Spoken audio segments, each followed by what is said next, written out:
Hey guys, so this is going to be my book update video, so I'm going to tell you all about what I've been reading lately and, my thoughts on the books that I'm currently reading.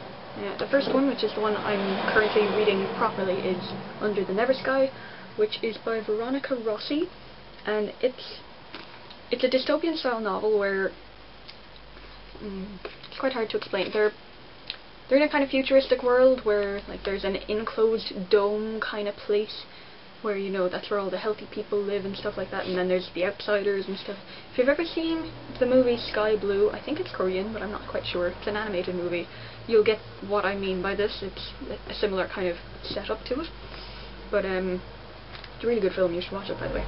She's falsely accused of breaking into different area, a private area of the dome and setting a fire and stuff like that, and fire is illegal and stuff like that. It's really weird, but yeah, she gets tossed out into the outside world where pretty much everybody dies. So she has to try and survive on her own, where she meets this other dude called Perry, who's an outsider, and he's all wild and kind of evil, and there's a fly floating around in front of me that's really annoying. Anyway, and yeah, so she has to kind of hope that Perry will help her, even though he's not seeming very willing right now. I am chapter 13, so about 100 pages in, and yeah, it's really good so far. The first couple of chapters were a bit hard to get into because they were trying to, the way they've written it is that they have both Arya, which is the girl, and Perry writing their own chapters about their own stories. So the first couple of chapters you're learning about the inside world and the outside world at the same time, which is quite awkward to get your head around, but once you get into the story properly, it's actually really good. So far, that's wonderful. I'm also reading the Pink Ladies Club, which was lent to me by one of the girls at work, and this is by an Irish author, if you can't tell by the name, Emma Hannigan. But it's about these girls who join this kind of it's like a group of people who go to a counselling session, which they decide to call the Pink Ladies Club, and it's for girls with cancer. And there's a couple of different girls in it. There's Zoe, who's a really young girl, and she also has this autoimmune disease along with her cancer. There's another girl who is Tanya, who's kind of in her 30s, and she's married with a kid. And there's Esme, who's going to be 70 soon, and she is the most typical Irish woman. It's hilarious. She is so funny. She goes off gossiping and saying, "Oh, I have this awful cancer and everything, and it's horrible, it really is." But she says it as though it's gossip rather than it's actually a problem. She's so funny though, she really is. And yeah, they're all kind of, trying to help each other out with their problems and all that stuff. And it's really good though.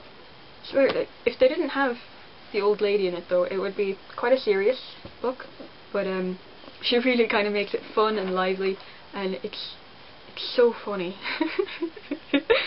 There's one point where they're describing how the doctor told her that she had cancer, and she has colon cancer, I think she said, and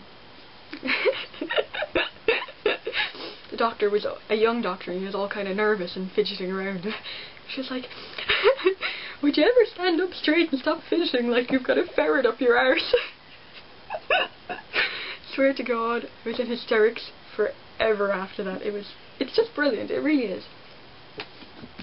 And I'm also reading Lock and Key by Sarah Dessen. Now I kind of gave up on this for a little bit, but I'll go back to it again soon. It's good though. But I read Just Listen by her as well recently. I have a few of her other books and they're really good, but Just Listen is the best one I've found so far, and I really, really enjoyed it.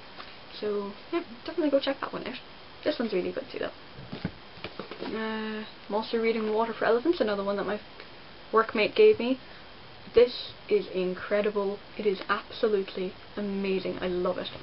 Now, the only thing I can say for it though that's bad is that the story about him being in the circus and everything, that's incredible, but his relationship with Marlene, who's the woman who he's fallen in love with, who's married, by the way, it's kind of non-existent. And you're there thinking, wait, what? But how is this a love story about you if you have no relationship with the girl? It's a little bit weird. Like, there's pretty much nothing going on between them at all. So I'm quite confused about what's happening there. But, you know, other than that, it is really, really good. And I'm also reading The Night Circus, which is amazing. It is really, really cool. This is a really unusual book, and I've been wanting to read it for ages. So when I saw it in the bookstore, I said I had to get it.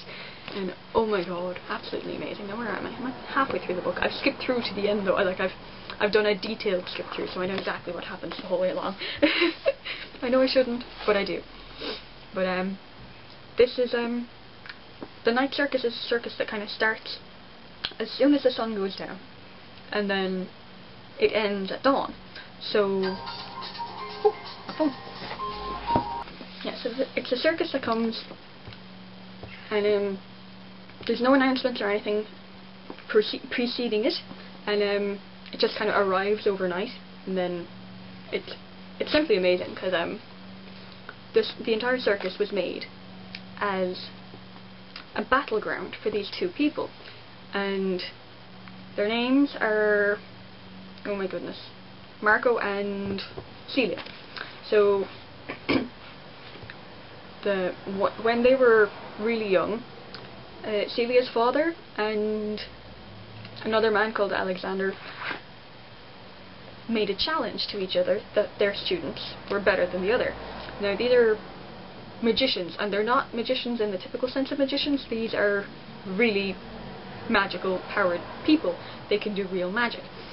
So the circus was made as a battleground for them, and it's really cool because they have like different tents popping up all over the place with their little kind of battle with each other. So one person might make an ice garden, and then the next person made like something else or whatever, and you know, they take turns making moves and stuff like that. It's really good.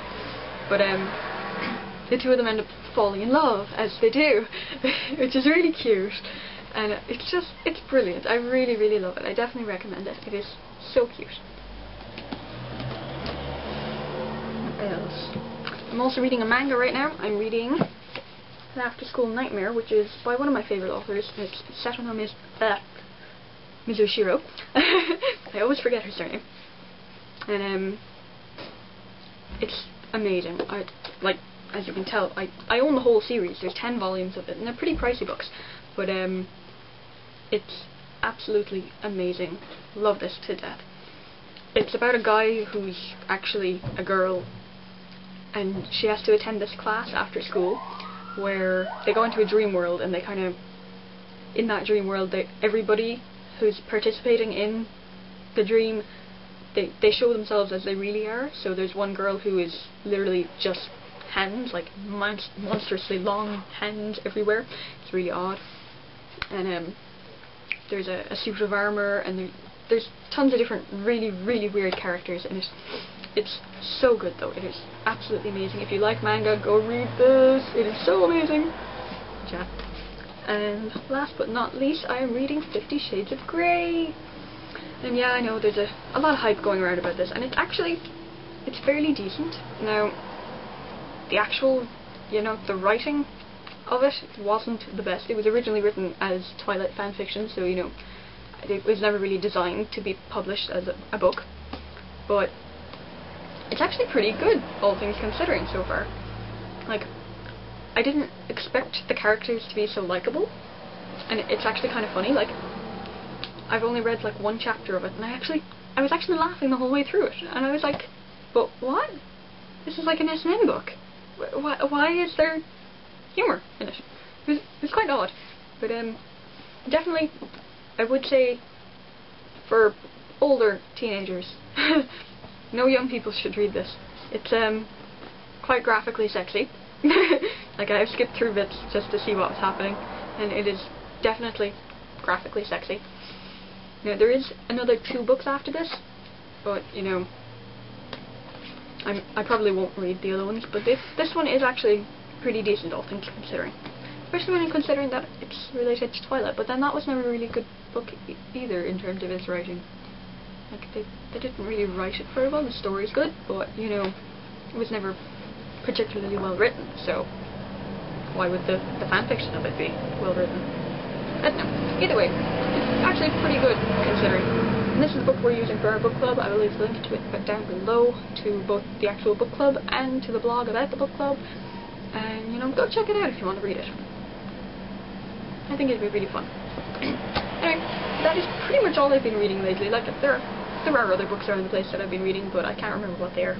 So, you know, clearly they made quite an impression on me. But yeah, that's it. I will see you again soon. Bye.